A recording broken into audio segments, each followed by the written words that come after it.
صحیح ابن حبان کی حدیث نمبر 2922 ہے، جس میں حضرت عبداللہ بن مغفل رضی اللہ تعالیٰ عنہ سے روایت ہے کہ ایک شخص نبی صلی اللہ علیہ وآلہ وسلم کی بارگاہ میں آیا اور کہنے لگا، یا رسول اللہ صلی اللہ علیہ وآلہ وسلم،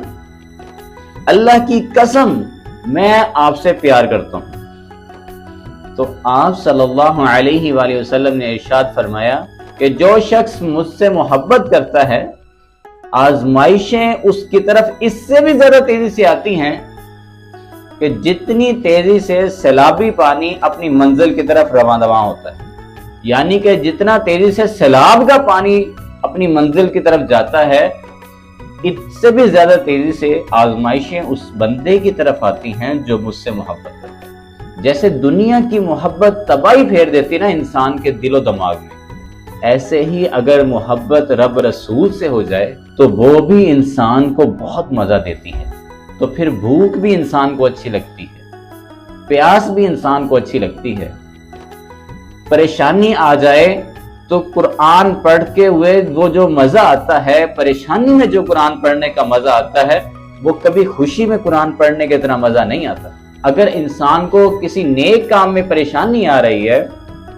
تو سمجھ لیں کہ اللہ رب العزت نے اس کا کام قبول کر لیا ہے، کیونکہ یہ جو رکاوٹیں اللہ کے نیک کام میں آتی ہیں، یہ انسان کے اخلاص کو پکا کر رہی ہوتی ہیں۔ اللہ تعالیٰ سے دعا ہے کہ اللہ تعالیٰ ہمیں بھی آپ صلی اللہ علیہ وآلہ وسلم کی پکی سچی محبت عطا فرمائے۔ ہم ویسے پریشانیوں اور آزمائشوں کے قابل نہیں ہیں، اللہ رب العزت کی طرف سے کوئی آزمائش ہم پہ آئے، ہم اس کے قابل نہیں ہیں،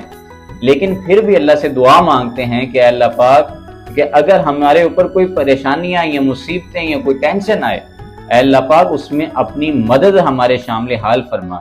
اور اس میں ہمیں صبر کرنے کی توفیق عطا فرما، اور ہم پہ اپنی عافیت کے دروازے کھول دے،